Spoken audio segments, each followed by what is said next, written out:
Hey, what's up, folks? Time to do some overlay here on the 5th of March, Thursday. Shorter slate tonight. Got in the money last night for the first time in a hot minute, so feeling good. Feeling ready to hopefully try to roll into one of these jackpots here one of these days. Yeah, let's get this, man. It's climbing. Someone's gonna take it down soon. It needs to be me. It's calling my name. I think we all agree that it's calling our name. The backup plan, though, is just finish in the top 10%. You get nine How times your buy-in. how can everyone agree it's calling their name when it's calling my name? Well, that's an interesting question, young man, but we will get into that a little bit later. All right, let's start at the top here. We got your favorite play of the day, at least as far as studs goes, in Nikola Jokic against Russell Westbrook and the Clippers. It's a tough one. Russell Westbrook's played really well lately. He's actually seen his peripherals take a little bit of a hit, but he's been getting to will at lane. Something we discussed.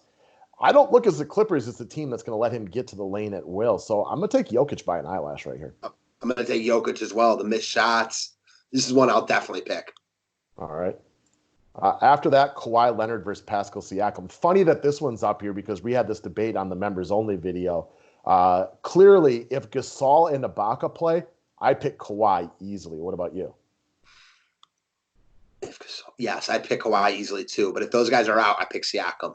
If one of Okay. them's in, if like just Gasol is in, I pick Siakam as well. Okay. I can get on board with that. If both Gasol and Ibaka play, though, this might be an easier pick for me. It'll make probably my top five to go with Kawhi. So we'll wait that one out. I'm with you. If both guys are out, I'll take Siakam by an eyelash, though. I get that. All right. De'Aaron Fox versus Tobias Harris. Give me Fox. I like Harris's potential upside tonight in this spot, but I trust De'Aaron Fox's floor. This is a tough one because exactly what you said. Like Fox is gonna get around 40 here. Like, as far as other sites scoring format goes. And Harris is gonna get somewhere between 25 and 50. Yeah, Um, exactly. so I'm kind of feeling Philly plays well tonight though. So I'm gonna go with Harris. All right. Next up, we got Andrew Wiggins versus Paul George. Ooh, I'm gonna let you go first here. All right. Because I believe Curry and Draymond play, I will go with Paul George. If for some reason Draymond is out, then it's going to make it really close. I am going to go with Paul George. I think Wiggins takes a serious hit to his usage tonight. I'm gonna go to Paul George also here. Yeah, relatively easy for not easy, but I like Paul George more. All right. Al Horford versus Jamal Murray. I'll take Horford right here. Not that Jamal Murray can't go off against anybody anytime, but a slower paced game like this, Charlotte gets eaten alive on the inside. So I expect Jokic and other big men to do their damage. I like Horford, and I will pick this one. Same and same. All right. Covington versus Montrezl Harrell. Give me Covington. He has been so reliable. All the defense pays attention to Harden and Westbrook. I like Covington here. We talked about Harold though also, and he's like sneaky for me on this slate. This is a really tough one for me personally. I get why you like Covington more, and I'm going to go with Covington, but it's tough. All right. Next up, we got Norman Powell versus Terry Rozier. This is one that's impossible to give a firm take on early in the day. So if Devontae Graham plays and Fred VanVleet is out, well, then I'm clearly going to like Norman Powell. If Fred VanVleet plays and Devontae Graham is out, then I like Terry Rozier. So this one's all about the injuries to me. I guess put it like this. What if, either they're both out or they're both in? Like, who do you like more if you had to choose between them now? They're both in. Like if Ibaka, Van Vliet, and Devontae Graham play, I will take Terry Rozier. Okay, yes, that's what my question was. Most important, though, is Van Vliet not playing for me. It's such a better spot for Powell, though. Like, no matter what, I'm going to lean Powell because Sure, but I'll bring up another point for you I think you'll like. You really expect the Warriors, you expect the Oracle to be rocking tonight, and I also expect Golden State to give their best defensive effort, which is not great for Toronto right here. I think this is about as big of a get-up spot as Golden State's had all year.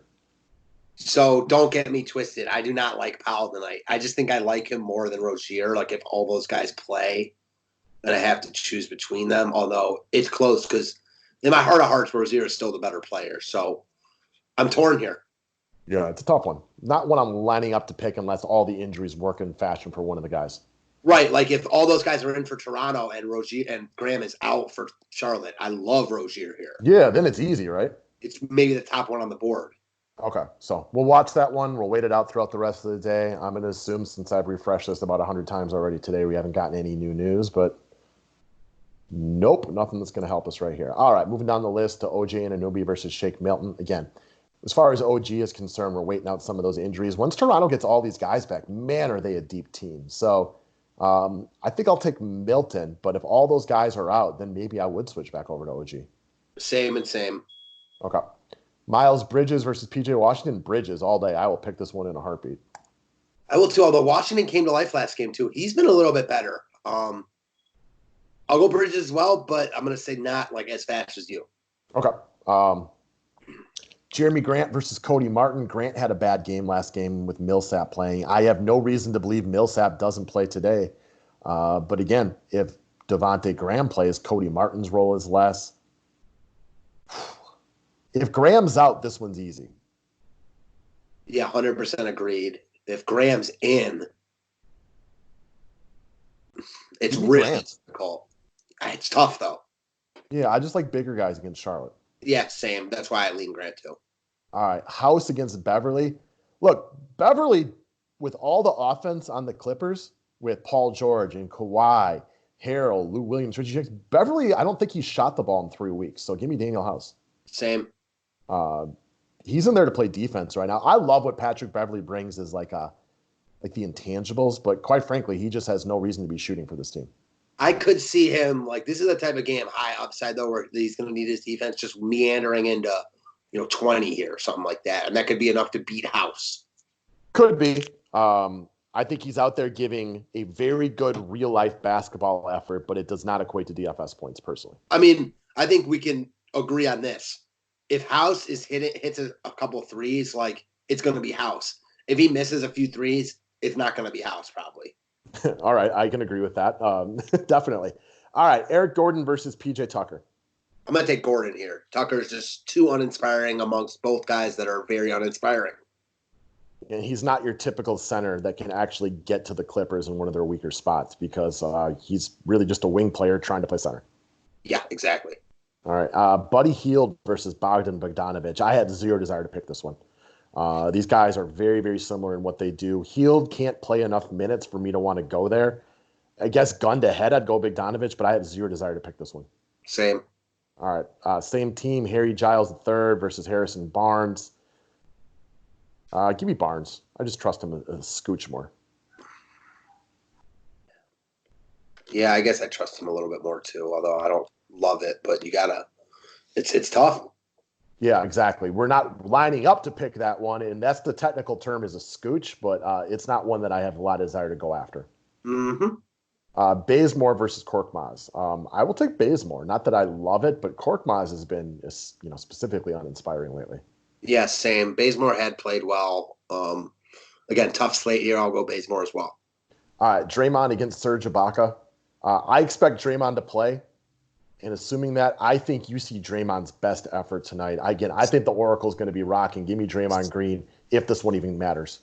We do see this eye to eye. Definitely give me Draymond here if they both play, and I'm glad that you like that too.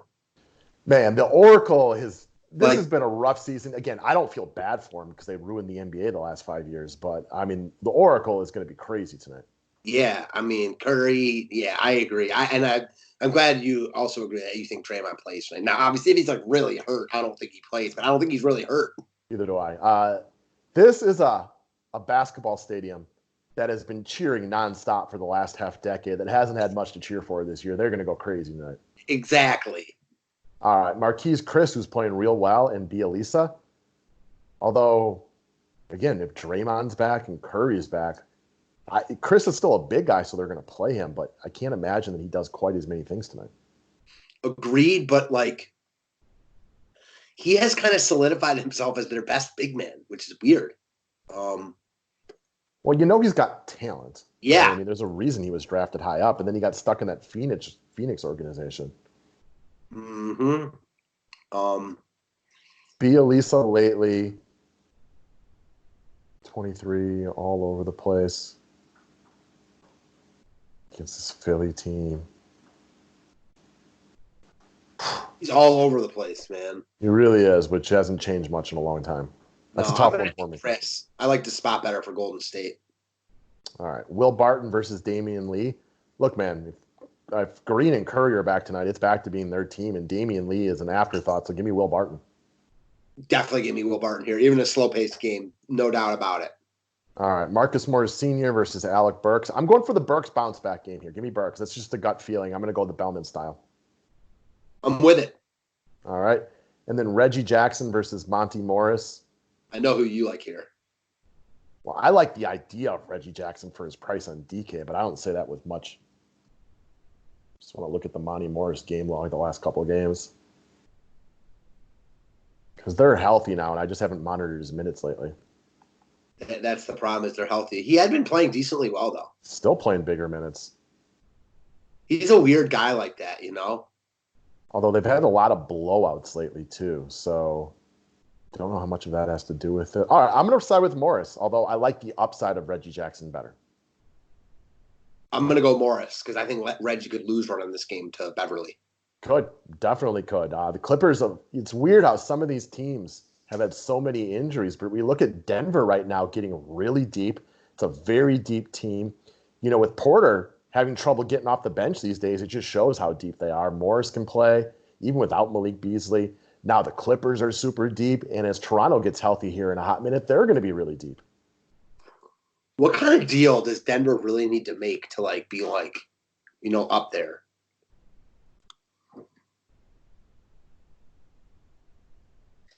It might involve moving Jamal Murray. I'm not sure he can be the second best player. How about you move Porter and somebody else for Bradley Beal? Yeah, I was thinking about that. I mean, what if they just had What if you just swapped Jamal Murray for Bradley Beal? I don't know that Beal is that much better than Jamal Murray. And again, we've been talking about Bradley Beal a lot lately because he looks amazing. But he looks amazing for a team that doesn't play defense, so they just score a ton. And he's also so by far the best player on his team that it's easier to put up numbers. I like Bradley Beal. We're both big fans. It's just really hard to know how good he is. Because the flip side of that, as much as the numbers look good, they're not winning. Yeah, that's a good point. That's why, like, but Beal doesn't fit with Murray, though, in my opinion. Like, they do too much of the same thing.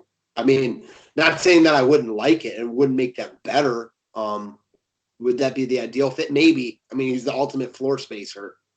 A couple of backcourt guys that can shoot threes like that. I mean, Klay Thompson and Steph Curry made it work. That's true. I mean, honestly, yeah, if you're telling me that, you know, they gave up like Porter and, you know, a couple first-round picks and whatever, another young piece, whoever. I mean, it doesn't even matter at this point. And they could run out basically, you know, their same starting five, but add Beal. Oh, man, yeah. That'd be an interesting one. I mean, clearly it's not happening this year, so it's not much to worry about. Like, and Washington is just so far away from being competitive. You got Bradley Beal, what is he, 27, 28? I thought he would be closer to – I thought he'd be 29, 30, but maybe I'm off there. I mean, I'm just guessing. He didn't come out as a freshman. 26. 26. Okay, he's a little younger than we thought. So, I mean, he's firmly in the prime of his career right now. Beal needs to be the second fiddle somewhere, you know what I mean? And what do you think about John Wall? He's 29 now. He's going to be 30 when he comes back. All these injuries. I mean, the only thing John Wall really ever had working for him, Mike, was pure athleticism. He wasn't a great shooter. He was a good passer, but not great. I just don't know what he's going to be. He's the type of guy you talk about games are built for DFS. Right? Like, he's so fast and athletic, but is he as fast as athletic aging? Coming off, what has he missed, 12 straight seasons now? Yeah, how could he be, right? Like, how could he be? Exactly. Now, I don't know. I have no idea what to expect out of Wall moving forward. Yeah, same. So, all right, guys. Well, this is Overlay. If you haven't played yet, I got the link to their Twitter profile below. We can't be sharing links apparently anymore because, I don't know, don't ask me about YouTube, but you can get there. Otherwise, what's that? We don't want to get arrested. Exactly. It's overlaydfs.com. They got a bunch of different types of contests up there. They got golf. Golf isn't up right now, but they do that as well. We got baseball season coming soon. There's a lot to like. In this $22 contest, it's got a jackpot right now of 56. Throwing the 180 on top of that, and you are looking at, if you go 12-0, with a payday of almost $16,000. One time, man, just one time. Now, clearly, it's not easy, or somebody would have hit it by now, but it's attainable. Mm-hmm.